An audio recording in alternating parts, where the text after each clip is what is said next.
I just got out of a first take, and I saw some headline that's circulating all over the place about my quote that Rihanna ain't Beyonce. See, you know, I'm gonna own it. I know what y'all trying to do, but I'm gonna own it because I get paid to speak for a living, so I need to be more careful. I want Rihanna to know you're a superstar. You're sensational. You're spectacular. You're no joke.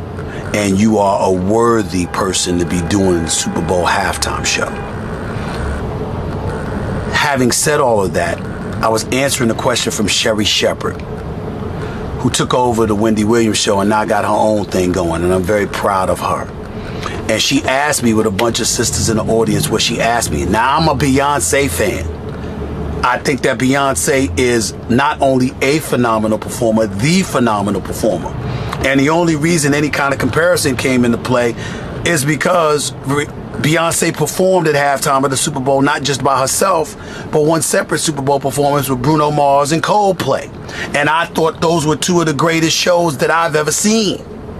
So what I'm saying is anybody has to measure up to that. Last year, with Snoop and Dre and Mary J and Eminem, I was like, Bruno Mars, Beyonce, Coldplay, big time. They got to measure up to that.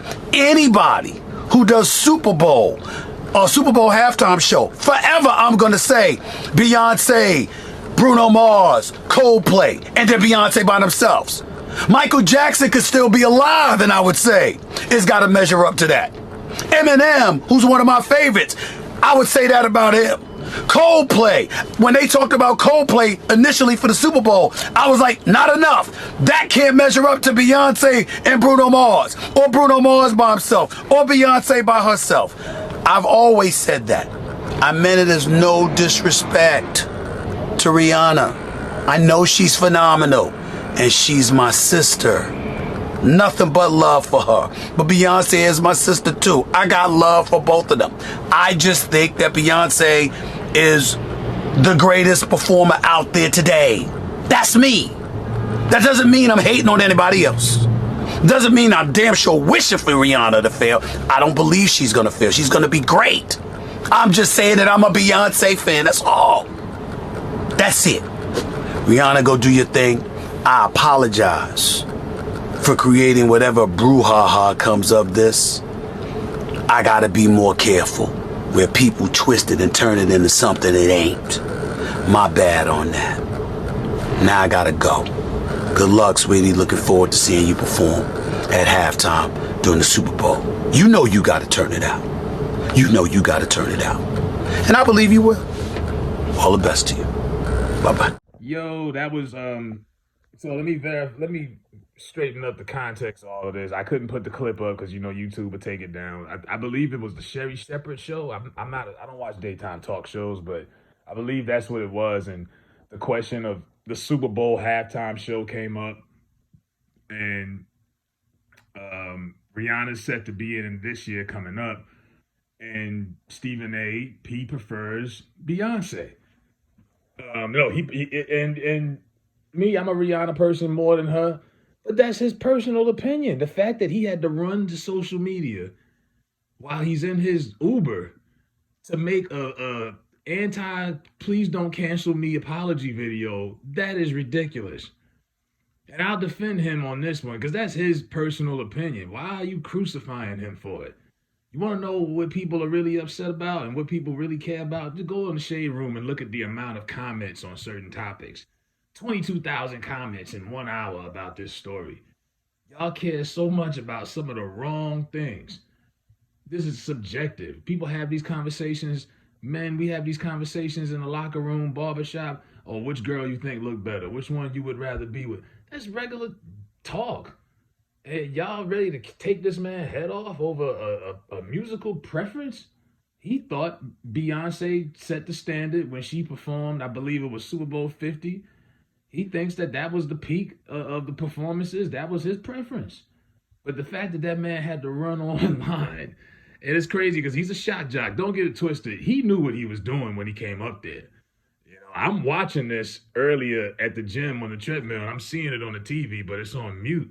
But he's a shock jock king. He knows what he's doing. He knew it was gonna get they were gonna take some kind of clip because that's what TV is now. Everything is different with social media.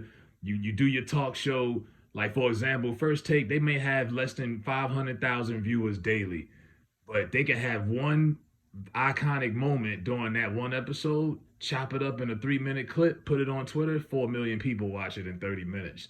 That's the way things are now. People might not watch the entire episode, but they'll see one scene or one clip. That thing with Shannon and Skip. How many people watched that entire episode versus people who seen that 5 minute clip of them arguing? So he knows what this is, but everyone's so afraid to get canceled. It's like how when a shock jock is afraid to get canceled, that's when you know we in some strange times. It's like just stand on your opinion and just let it go. We got to stop being afraid to get canceled because I haven't seen anybody technically get canceled yet. First of all, who's doing the canceling? The people? Because unless you the government or you got some kind of power, you can't cancel any damn body. Who really has been canceled out here? You know what I mean? Like, but that's what people are afraid of. The people are gonna turn on me. I gotta make up. I gotta make good with them. And to see him have to run to the online to have to apologize to Rihanna fans. I know Beyonce's got the Beehive. I don't know what you call Rihanna fans, but that's a damn shame, man. The people cannot have an opinion now without being called a hater.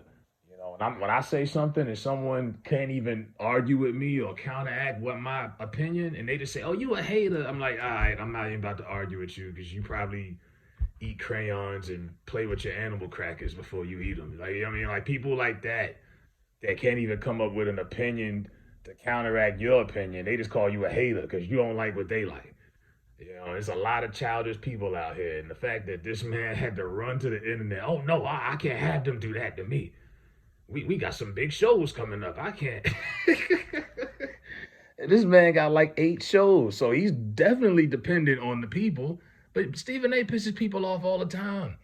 That's why I'm like, out of all of the times he said stuff, I've never seen him apologize this quickly. Usually he'll wait a day or two, or people upstairs will tell him to do it. And that's the one difference between him and Skip. We've never seen Skip really have to apologize for anything. We've seen Stephen A. apologize for almost everything. The Ray Rice situation, the situation where I remember he said that the masked pimp slapped the Lakers. ESPN took him off TV for a week and made him apologize. I mean, they've always made him the apology boy.